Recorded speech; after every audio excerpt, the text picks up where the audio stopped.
The 10-minute turning point. A true comeback for busy people. Stop scrolling and borrow a heartbeat. This is the story of Noah, a 36-year-old project manager who could recite deadlines better than his daughter's bedtime story, and who learned to breathe again the day his doctor called him. He didn't buy a miracle program. He bought a $5 notebook and wrote one sentence at the top.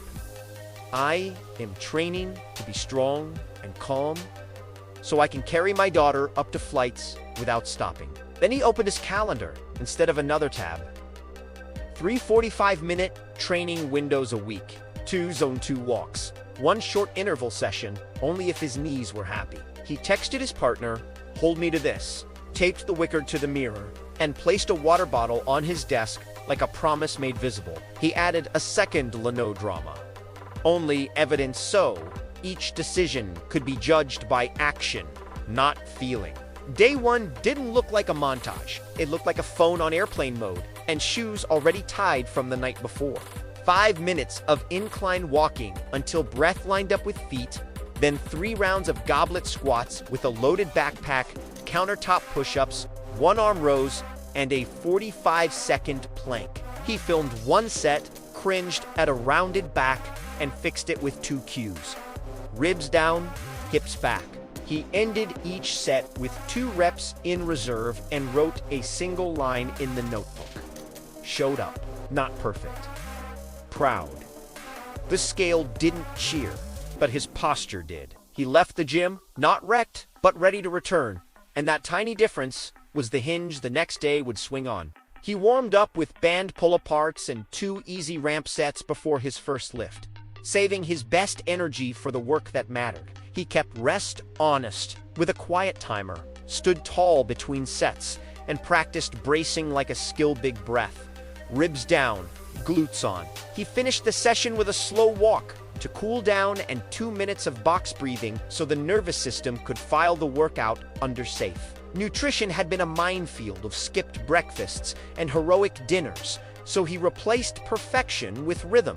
Calories started at body weight times, 12 for fat loss, adjusted every 14 days by trend, not mood. Protein at 0.8 to 1.0 gram per pound of goal body weight, spread over 3 to 4 meals. Plates built by the plate method.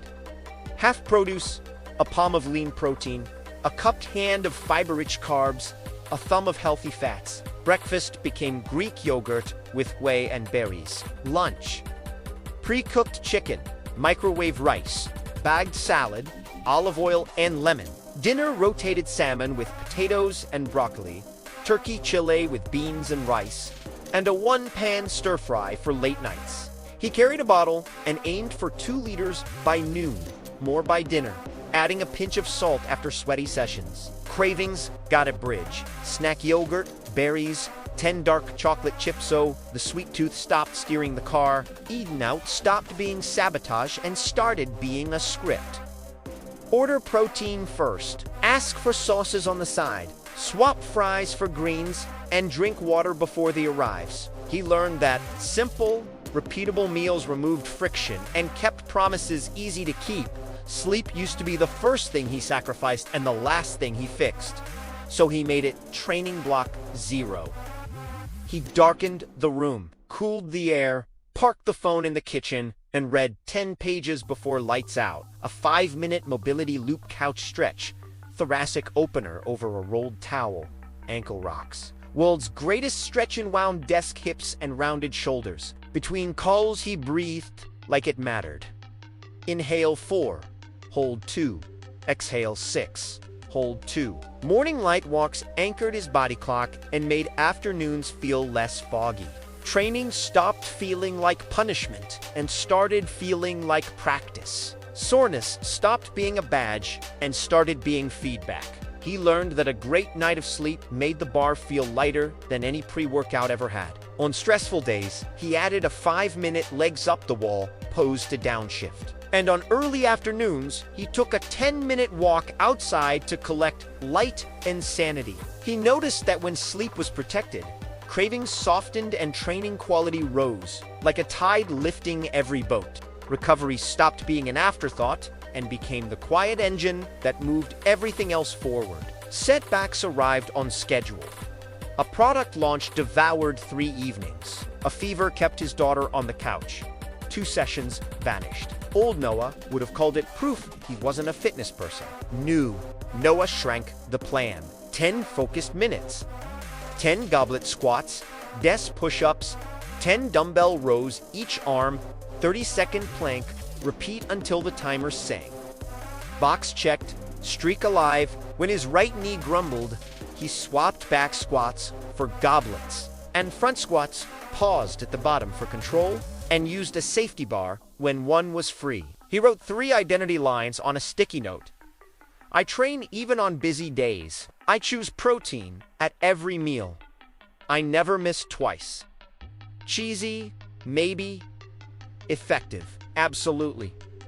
Identity turned decisions into defaults. He started logging notes about how sets felt heavy but crisp or sloppy at rep and used them to pick smarter loads next time. When a session ran long, he cut accessories instead of rushing compounds. When his daughter asked to join, he gave her a tiny dumbbell and called it team practice, teaching consistency by example instead of lecture. On nights when energy was gone, he put on training shoes anyway and did a single round. The costume change flipped the switch his willpower couldn't reach. By week 8, a friend dared him to enter a community stair climb fundraiser. He registered before doubt found its shoes. He added 1 long zone to each week, 30 to 40 minutes at a pace where he could speak in full sentences, and kept 1 short interval block on the bike. 8 rounds of 20 seconds hard, 100 seconds easy. Lifting stayed the backbone. 3 full body sessions, 2 reps in reserve on compounds, accessories in the 10 to 15 range, and farmer carries 2 clothes for posture that stuck outside the gym. He printed a tiny grid and checked for boxers daily. Training or walk, protein, target, steps, sleep. Visible wins beat invisible intentions, and the calendar squares filling in became a map of a person he trusted. He rehearsed stair rhythm on office breaks, choosing stairs over elevators, breathing through his nose and relaxing his shoulders. He respected easy days so hard days could be honest, and he treated warm-ups like rehearsal for perfect reps rather than throwaway time. The goal wasn't heroics. It was a system he could run on messy weeks and perfect weeks alike. Month 3 delivered data that matched the mirror. Waist down 3 inches, resting heart rate lower, blood pressure inside the lines his doctor wanted. Strength climbed in tidy rungs. Bench and squat up 20 pounds with cleaner technique than day 1. Deadlift smooth and close. He kept the 14-day adjustment rules sacred. If fat loss stalled, trim 150 calories or add 15 minutes of zone 2. If strength dipped, add 150 smart calories pre-lift and plan a deload every 6 to 8 weeks. He stopped chasing soreness and started chasing quality, filming 1 set a week and fixing 1 cue at a time. Progress didn't shout, it stacked. He added a weekly check of waist, photos in the same bathroom light, and a simple performance marker max push-ups in 1 set to see progress from multiple angles. On deload weeks, he cut sets by a third, kept technique razor sharp, and left the gym feeling caged energy rather than relief. He learned that plateau didn't mean failure. It meant one dial needed a nudge, not a new identity. The stair climb days smelled like rubber mats and courage. Noah warmed up with an easy walk and a few band pull-aparts, then found his pace. Tall posture, calm breathing, feet like at the halfway landing, the old voice arrived, "You all with fade here." He didn't bargain with it. He exhaled slowly, kept his ribs stacked, and pictured bedtime stories read without gasps between sentences. He reached the top with steadier lungs than his first inclined walk, laughed in surprise, and hugged his daughter while volunteers handed out water cups and hype. He wrote a sentence in the notebook before sleep. The body trusts the plan you repeat.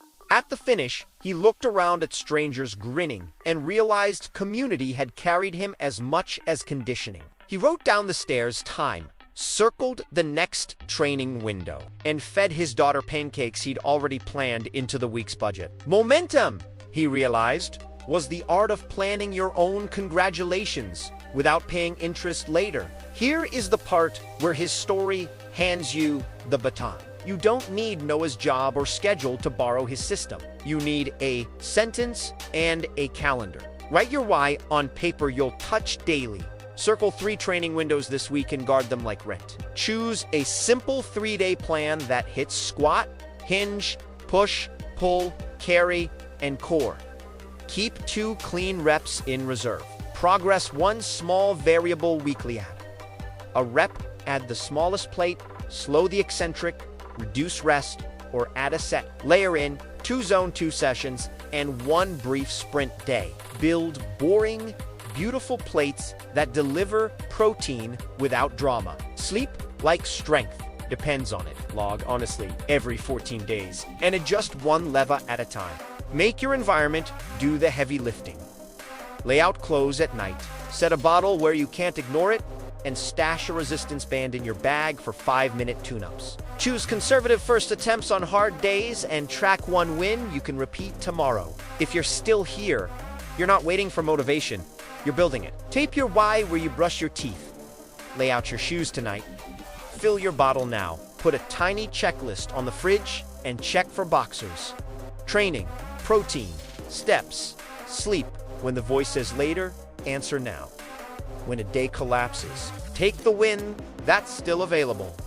A walk, a plank, a protein-anchored dinner, an early bedtime. When a week derails, return to the smallest repeatable version tomorrow. Repeat that kind of stubborn, and one morning you'll carry your own version of 2 flights without stopping groceries. A child, your confidence without asking permission from your past. The turn happens in 10 minutes. Repeated. Start now. The next square on your calendar is waiting for your Keep pushing your limits. Wardline. Subscribe for more powerful ideas.